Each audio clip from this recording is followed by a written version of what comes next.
Assalamu alaikum students, how are you and very good morning. Hope you will be fine inshallah. Let's come to the lesson.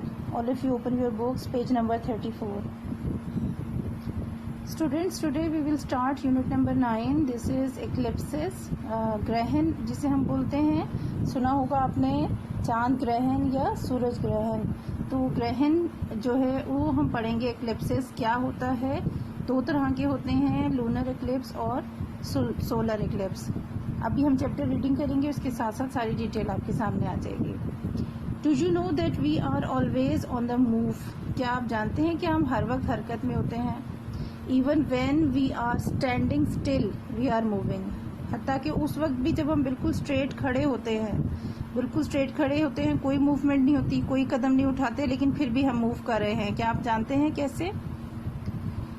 We are moving because the earth is constantly moving. असल में हम हरकत नहीं कर रहे होते, हम अपना कदम नहीं उठा रहे होते, हम जिस प्लैनेट पे हैं, अर्थ पे हैं, वो प्लैनेट जो है वो मूव कर रहा होता है. Everything in our solar system is moving. हमारे जो सोलर सिस्टम है, निज़ाम शमसी है, ये आपको सोलर सिस्टम, सोलर नज़र आ रहा है सूरज, और इसके गिर्द जो सारे प्लैनेट्स हैं वो मूव कर रहे हैं. सारी कायनात जो है वो किसी न किसी तरह से मूवमेंट में है. ये अर्थ शो किया गया है, ये इसके गिर्द घूम रही है. तो हर चीज़ जो है वो मूवमेंट में है. इवन हम लोग खड़े होते हैं, स्टिल खड़े हैं, कोई कदम नहीं उठा रहे, लेकिन क्योंकि हमारा प्लैनेट मूव कर रहा है तो उस तरह से हमारी मूवमेंट जो है वो जारी है. Our solar system includes the sun, the 9 planets and their moons, comets and asteroids. हमारे जो सोलर सिस्टम है, निज़ाम शमसी है, इसमें सूरज है सबसे मेन, जो पार्ट है सोलर सिस्टम का, सबसे मेन मरकज़ है वो सन है, और उसके साथ साथ 9 प्लैनेट्स हैं जो मूव कर रहे हैं. सारे 9 प्लैनेट्स की डिटेल क्लास 4 में मैं आपको करवा चुकी हूँ बहुत तफसील के साथ. यकीनन आपको प्लैनेट्स के नेम्स वगैरह भी अच्छी तरीके से याद होंगे. सारी जो 9 प्लैनेट्स हैं, उसके साथ साथ ये जो प्लैनेट हैं उनके मून्स भी हैं. जैसे आपको ये नज़र आ रहा है, ये अर्थ है प्लैनेट, और इसका एक मून है जो इसके गिर्द घूम रहा है. इसी तरह से दीगर प्लैनेट्स हैं और उन सब के मून्स जो हैं, हर एक का एक मून नहीं है. किसी के 17 हैं, किसी के 13 हैं, किसी के उससे कम है, और कुछ ऐसे प्लैनेट्स भी हैं जिनका बिल्कुल कोई मून नहीं है.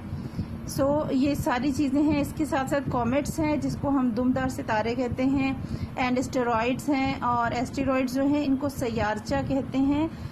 स्मॉल बॉडीज़ होती हैं ये भी, और बेसिकली ये रॉक्स और मेटल से, धातुओं और चट्टानों से मिलके बनी हुई बॉडीज़ होती हैं. और ये भी एस्टेरॉइड्स जो हैं ये भी मूव कर रहे होते हैं, और इनकी मूवमेंट बेसिकली मार्स और जुपिटर के दरमियान में होती है. ये उसके बीच में ज़्यादातर पाए जाते हैं. इनको हम उर्दू में सैयारचा कहते हैं. They are constantly moving too. ये भी जिस तरह से बाकी सारे प्लैनेट घूम रहे हैं, इसी तरह से ये जो बॉडीज़ हैं, कॉमेट्स है और एस्टेरॉइड्स हैं, ये भी साथ साथ मूवमेंट इनकी हो रही है. At the centre of it all is the sun. और इन सारी चीज़ों के, इन सारे प्लैनेट्स के बीच में जो सबसे मेन पार्ट है, सबसे मेन मरकज़ है, वो है सन, सूरज. The Earth, which ranks third in terms of distance from the Sun, takes 24 hours to rotate. Planet earth जो है, जो अगर फासले के लिहाज से देखा जाए कि सूरज से फासले पर कौन कौन सा प्लैनेट कितने फासले पर है, तो अर्थ जो है वो उसका रैंक थर्ड है, तीसरे नंबर पे है. सूरज से फासले के लिहाज से अर्थ जो है वो तीसरे नंबर पे है. और अर्थ जो है वो तकरीबन 24 आवर्स, 24 घंटे में एक उसकी रोटेशन कंप्लीट होती है. किस तरह की रोटेशन? ये आपको पिक्चर नज़र आ रही है, ये सूरज के सामने है, ये आपको ऑरेंज लाइन नज़र आ रही है. बेसिकली ये लाइन वहाँ मौजूद नहीं होती, ये जस्ट एक इमेजिनरी लाइन है. बस ये अपनी जगह जहाँ पर है, इस जगह से इस सर्कल में मूव करते रहते हैं. ना ये कभी यहाँ से उधर की तरफ होते हैं, ना कभी इधर की तरफ होंगे. अगर खुदा ना खास्ता ऐसा कभी हुआ तो सारा सोलर सिस्टम ही, क्योंकि जब एक इधर होगा तो दूसरे प्लैनेट से टकरा जाएगा, या इस तरफ आया तो किसी और प्लैनेट से टकरा जाएंगे.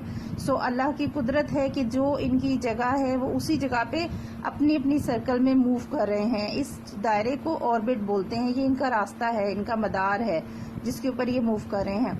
अच्छा, इस तरीके से जब इनकी मूवमेंट होती है, जो यहाँ से ये इस ऑर्बिट पर सन के गिर्द यहाँ से उसके पीछे से घूमते हुए आते हैं। इसको रेवोल्यूशन बोलते हैं। ये 365 डेज में एक रेवोल्यूशन जो है वो कंप्लीट होता है, जिसको हम एक साल बोलते हैं। 365 डेज लगते हैं। एक मूवमेंट होती है जो इसी जगह पर ये इस तरह से मूव करती है, ठीक है, इस तरह से। ये जो मूवमेंट है ये रोटेशन कहलाती है, और इस मूवमेंट को जो है 24 आवर्स लगते हैं एक कंप्लीट करने में राउंड, ठीक है। And this is what causes day and night, और यही एक वजह है जिसकी वजह से दिन और रात होते हैं। अब आप ये देखें पिक्चर में कि ये अर्थ है और ये इस तरह से मूव कर रही है। आप ये देखें, इसका इतना पार्ट जो है ये यहाँ से आपको सूरज की रोशनी यहाँ से डायरेक्ट यहाँ पड़ रही है, जो बिल्कुल फ्रंट पे है, ये सेंटर है, और यहाँ से बिल्कुल ये इब्तिदा है, और यहाँ से भी थोड़ी सी लाइट यहाँ तक पहुँच रही है।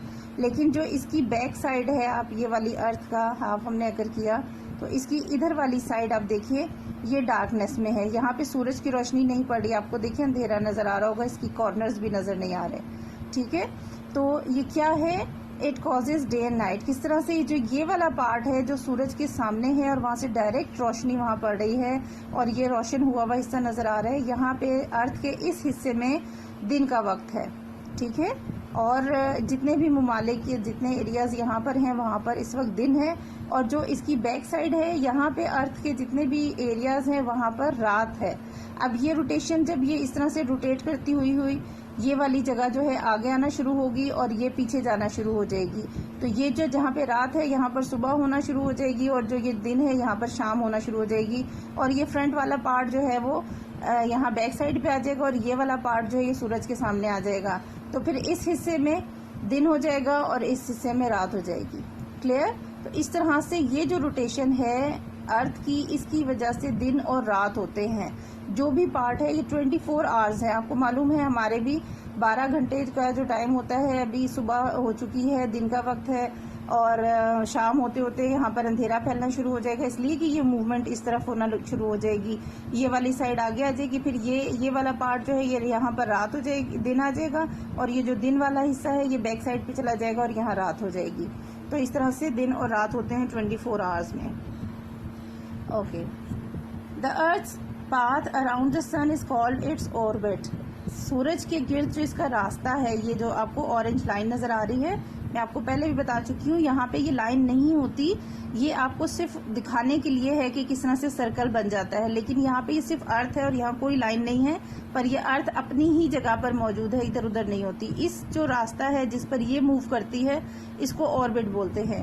It takes the earth 1 year और 365 days to completely orbit the sun. इस मूवमेंट को सूरज के गिर्द कंप्लीट करने के लिए, मुकम्मल करने के लिए 365 डेज या एक साल जिसे हम कहते हैं वो लगता है। As the earth orbits the sun the moon orbits the earth. और जैसे जैसे ये जो अर्थ है ये सूरज के गिर्द घूम रही है, बिल्कुल उसी तरीके से ये जो इसका मून है ये अर्थ के गिर्द घूम रहा है, ठीक है। और मून की मूवमेंट आप देखते हैं, हम लोगों को नजर आ रहा होता है। और जैसे अभी हम जिलहज का चांद आपको पता है नजर आ चुका है, उसका 1 दिन 2 दिन साइज थोड़ा थोड़ा बढ़ता रहता है और हमें नजर आता रहता है। फिर ये हाफ फुल हो जाता है, फिर कंप्लीट हो जाता है, और उसके बाद फिर कम होना शुरू हो जाता है, और इस तरीके से यहाँ पर आकर दोबारा से एक अपना राउंड पूरा कर लेता है। और चांद की जो मूवमेंट है आपको मालूम है कि तकरीबन 27-28 डेज जो है वो मुकम्मल लगते हैं एक उसको अपना अर्थ के गिर्द राउंड मुकम्मल करने को। इसीलिए हम वो मंथली जो है वो मंथ काउंट किया जाता है चांद की मूवमेंट के through. Clear? Now what is an eclipse? Basically जो चैप्टर है हमारा, अभी हम सारी डिटेल ये पढ़ रहे थे कि सोलर सिस्टम है क्या, सोलर सिस्टम में क्या चीज़ें हैं, क्योंकि जब तक हमें वही नहीं मालूम होगा हम एक्लिप्स को नहीं जान सकते कि एक्लिप्स क्या चीज़ है। हमने सारे प्लैनेट्स का और उनकी मूवमेंट के बारे में मालूम कर लिया। अब हम पढ़ेंगे एक्लिप्स क्या है। Sometimes during their orbits the moon and the earth form a line with the सन।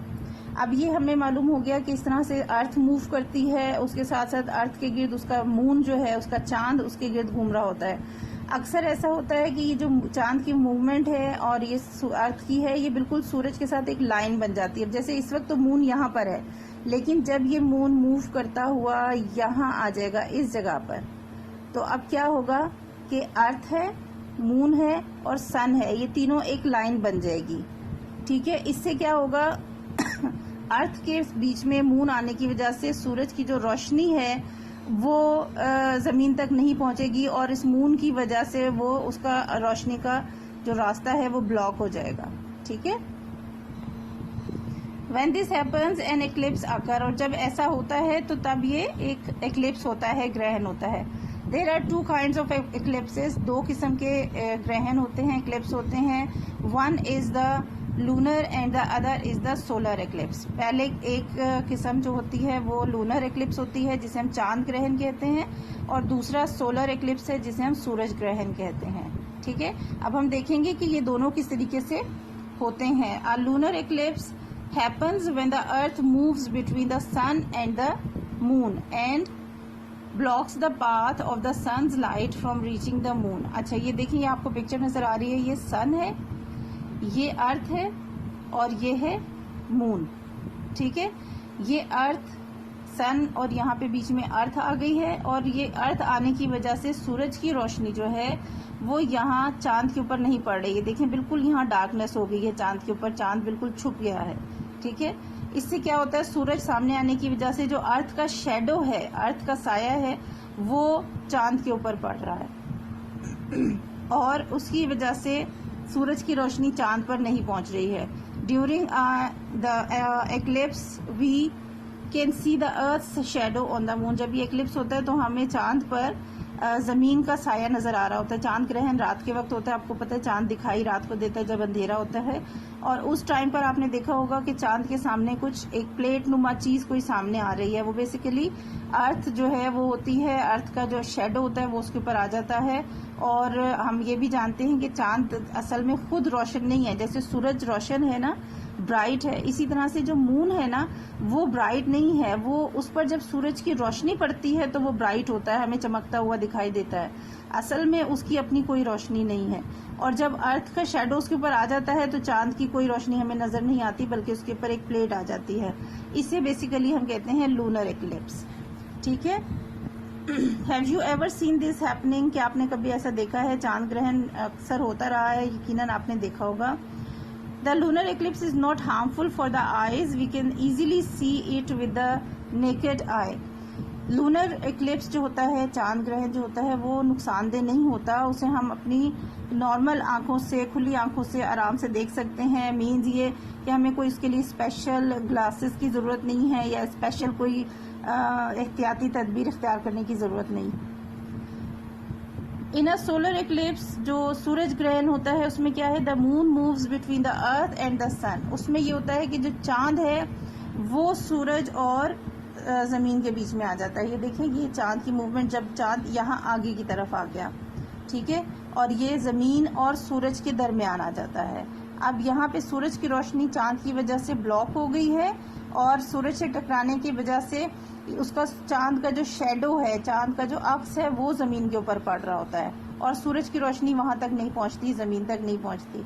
तो इस तरह जब हम अर्थ पर रहते हुए देखते हैं, हम तो इस प्लैनेट पर है ना, अर्थ पे, तो हमें नज़र आता है जैसे सूरज के आगे हमें सूरज बहुत ब्राइट नज़र आता है, लेकिन चांद बीच में आ जाने की वजह से हमें नज़र आता है जैसे सूरज के आगे कोई चीज़ आ गई है, कोई प्लेट आ गई है। This is solar eclipse. The moon moves between the earth and the sun.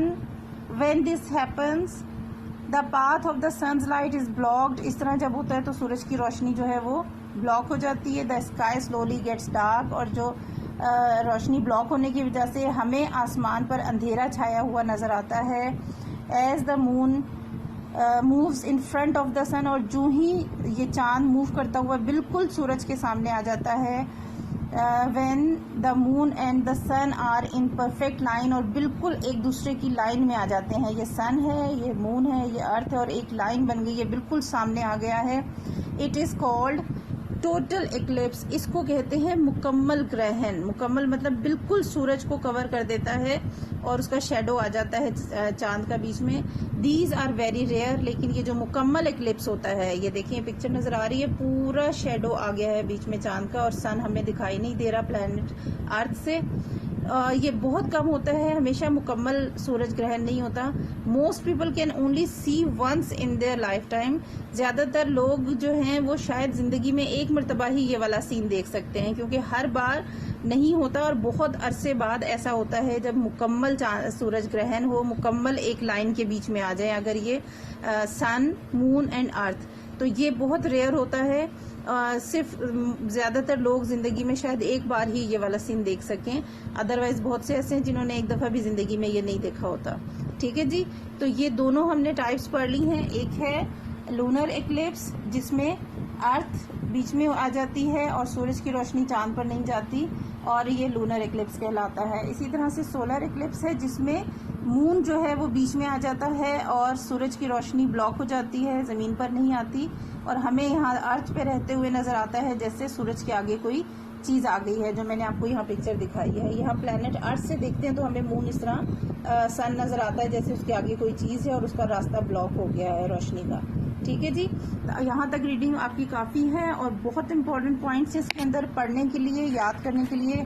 Exercise के क्वेश्चंस तो मैं आपको करवाऊंगी बाद में इंशाल्लाह, लेकिन अभी हमने जितना किया है इसमें इम्पॉर्टेंट ये है कि आप इसमें लूनर एक्लिप्स जो है वो किस तरह होता है, सोलर एक्लिप्स क्या होता है, इसके साथ साथ प्लैनेट, सोलर सिस्टम में कौन कौन सी चीज़ें शामिल हैं, ये 9 प्लैनेट्स हैं, कॉमेट्स हैं, एस्टेरॉइड्स हैं, और इसके अलावा जो है मूवमेंट, रोटेशन क्या है और रेवोल्यूशन क्या है, ये दोनों चीज़ें हर एक का एक लाइन में इंपॉर्टेंट पॉइंट है।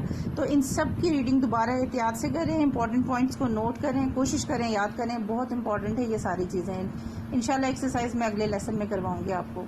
अल्लाह हाफिज़।